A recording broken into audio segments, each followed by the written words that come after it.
নমস্কাৰ ছাৰ বাইদেউসকল শ্ৰদ্ধাৰ শিক্ষাগুৰু মণ্ডলী সকলোকে মোৰ অন্যটা ভিডিঅ'লৈ আন্তৰিক স্বাগতম জনাইছোঁ। আজি আমি এই ভিডিঅ'টোৰ যোগেদি আপোনালোকক ল'ৰা ছোৱালীক গুণোৎসৱত মহৎ লোকৰ বাণী কি কি ক'ব সেই বিষয়ে আলোচনা কৰিম।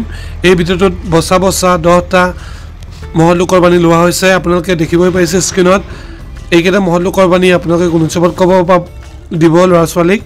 আপোনালোকৰ এই যিকেইটা দেখা পাইছে মোবাইলত মহৎ লোকৰ বাণী এইকেইটা মই এখন A+ পোৱা বিদ্যালয়ৰ পৰা সংগ্ৰহ কৰিছোঁ। তেখেতসকলৰ বিদ্যালয়খন কণ্টিনিউৱাছলি 3বাৰকৈ A+ পাইছে। সেয়েহে এই মহৎ লোকৰ বাণীকেইটা আপোনালোকে ল'ৰা ছোৱালীক বা শিক্ষাৰ্থীক প্ৰেক্টিছ কৰাব পাৰে। মানুহ এদিন মৰিবই লাগিব, দুখ কৰি মৰাতকৈ বিনা দুখে মৰা বেছি ভাল। কোনে কৈছিলে? ছক্ৰেটিছে কৈছিলে। তাৰ পিছৰটো হৈছে বিশ্বাসৰ ফল প্ৰেম, প্ৰেমৰ ফল সেৱা, সেৱাৰ ফল শান্তি। মাদাৰ টেৰেছাই কৈছিলে। মানুহৰ মৰম নোহোৱাকৈ জীয়াই থকা সম্ভৱ, কিন্তু ন্যায় বিচাৰৰ অবিহনে জীয়াই থকা অসম্ভৱ।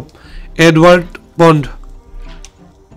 তাৰ পিছৰটো হৈছে মানুহে ধৰ্ম সৃষ্টি কৰে, ধৰ্মই মানুহ সৃষ্টি নকৰে। Karl Marx.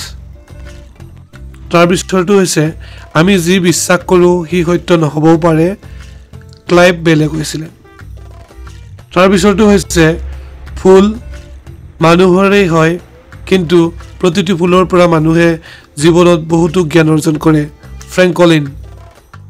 তাৰ পিছৰ মহৎ লোকৰ বাণীটো হৈছে বিদ্যাৰ সমান বন্ধু নাই, ৰোগৰ সমান শত্ৰু নাই, পুত্ৰ স্নেহৰ সমান স্নেহ নাই, আৰু দৈৱৰ সমান বল নাই।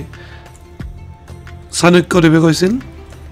তাৰপিছতে আছে হাতে কামে কৰি লোৱা শিক্ষা স্থায়ী শিক্ষা। তাৰপিছত আছে আজিৰ শিশু ভৱিষ্যতৰ নাগৰিক।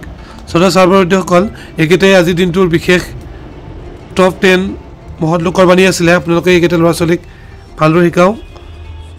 সকলোকে দ্বিতীয় পৰ্যায়ৰ গুণোৎসৱলৈ আন্তৰিক শুভেচ্ছা। ধন্যবাদ। যদি ভিডিঅ'টো ভাল পালে আপোনালোকে কাষত থকা বেলটো প্ৰেছ কৰি এটা লাইক কৰি দিব আৰু চেনেলটো ছাবস্ক্ৰাইব কৰি দিব, যিটো আপোনালোকৰ বাবে একদমেই ফ্ৰী হয়।